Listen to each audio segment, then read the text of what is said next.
Hi guys, July 13th എന്ന് പറയുന്നത് എനിക്കും എൻ്റെ കുട്ടി ഫാമിലിക്കും സ്പെഷ്യൽ ആയിട്ടുള്ളൊരു ഡേ ആണ്. കാരണം അന്ന് എൻ്റെ ബർത്ത്ഡേ ആണ്. സോ ബർത്ത്ഡേ സെലിബ്രേറ്റ് ചെയ്യാൻ വേണ്ടിയിട്ട് നമ്മൾ 12th ഈവനിങ് ഒന്ന് ചെറിയൊരു ഔട്ടിങ്, എവിടെയെങ്കിലും പോയി ഫുഡ് കഴിക്കുക, ചെറിയൊരു കേക്ക് കട്ട് ചെയ്യുക, അങ്ങനെയൊക്കെ ഒരു പ്ലാനോട് കൂടിയിട്ട് പുറത്തേക്ക് ഇറങ്ങിയതാണ്. എങ്ങോട്ടാണ് പോണേന്ന് എനിക്ക് വലിയ ഐഡിയ ഇല്ല. കാരണം എവിടെയാണ് പോണേന്നുള്ളത് തീരുമാനിച്ചിട്ടുള്ളത് ഹസ്ബൻഡാണ്. അവിടെ എത്തിക്കഴിഞ്ഞപ്പോഴാണ് മനസ്സിലായത് ഷാർജയിലുള്ള തായ് ഗേറ്റ് ആണ് ആൾ ലക്ഷ്യം വെച്ച് വണ്ടി ഓടിച്ചെന്നുള്ളത്. കാരണം മുന്നേ ഞാൻ മാംഗോ സ്റ്റിക്കി റൈസ് കഴിക്കണമെന്ന് ഭയങ്കര ആഗ്രഹം പറഞ്ഞിട്ടുണ്ടായിരുന്നു. സോ അത് ഓർത്ത് വെച്ച് തപ്പി പിടിച്ച ആൾ കണ്ടുപിടിച്ചതാണ് ഈ തായ് ഗേറ്റ്. മുന്നേ നമ്മൾ ഈ സ്ഥലം നോട്ടിട്ടുണ്ടായിരുന്നു, പക്ഷെ അന്ന് കുറച്ച് കോസ്റ്റ്ലി ആണെന്ന് തോന്നിയതുകൊണ്ട് നമ്മളിങ്ങോട്ട് വന്നിട്ടുണ്ടായിരുന്നില്ല. ഇന്നിപ്പോൾ പിന്നെ ബർത്ത്ഡേ ഒക്കെ അല്ലേ, അപ്പോൾ പിന്നെ നമ്മൾ ആഗ്രഹിച്ചതൊന്നും നടത്തിയേക്കാമെന്ന് വിചാരിച്ച് അങ്ങനെ കയറിയതാണ്.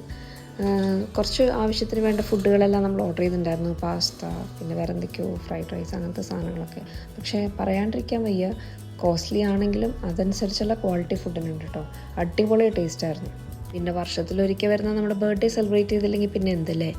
അങ്ങനെ ലാസ്റ്റ് നമ്മൾ മാംഗോ സ്റ്റിക്കി റൈസും കഴിച്ച് അവസാനിപ്പിച്ചു. അതും കിഡിലൻ ടേസ്റ്റായിരുന്നു, പറയാതിരിക്കാൻ വയ്യ. ലാസ്റ്റ് നമ്മൾ കൊണ്ടുപോയ കേക്കും അവിടെ നിന്നിട്ട് കട്ട് ചെയ്തിട്ടോ. Happy birthday to you. Happy birthday to you. Happy birthday. Happy birthday to you.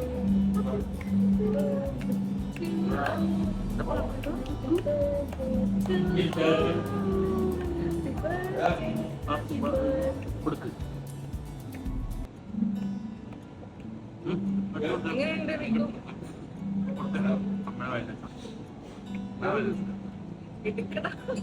അവരവന്റെ വാല് കഴിക്കല്ലേ.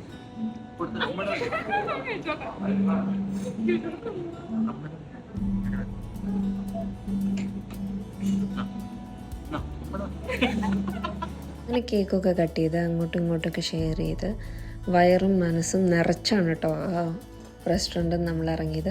അടിപൊളി ഒരു ബർത്ത്ഡേ സെലിബ്രേഷൻ ആയിരുന്നു. യൂഷ്വലി ഉണ്ടാവുന്നതിനേക്കാട്ടിലും കാം ആൻഡ് ക്വയറ്റ് ആയിട്ടുള്ള ഒരു സെലിബ്രേഷൻ ആയിരുന്നു ഇപ്രാവശ്യം ഉണ്ടായിരുന്നത്.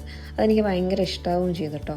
ഞാൻ എപ്പോഴും പറഞ്ഞു വെച്ചൊരാഗ്രഹം ഓർത്ത് വെച്ച് അത് എൻ്റെ സ്പെഷ്യൽ ഡേക്ക് വേണ്ടി കരുതി വെച്ച എൻ്റെ ഹസ്ബൻഡ് അൽത്താഫിനെയാണ് എനിക്കിന്ന് ഏറ്റവും ഭയങ്കരമായിട്ട് സന്തോഷം തോന്നിയൊരു കാര്യം. അങ്ങനെ കേക്കൊക്കെ കട്ട് ചെയ്ത് നമ്മൾ അവിടെ നിന്ന് മെല്ലെ ഇറങ്ങി. അങ്ങനെ ജീവിതത്തിൻ്റെ അടുത്തൊരു വർഷത്തേക്ക് മെല്ലെ കടന്ന് നീങ്ങുകയാണ് സുഹൃത്തുക്കളെ. അപ്പോൾ ശരി, താങ്ക്സ് ഫോർ വാച്ചിങ്, ബൈ.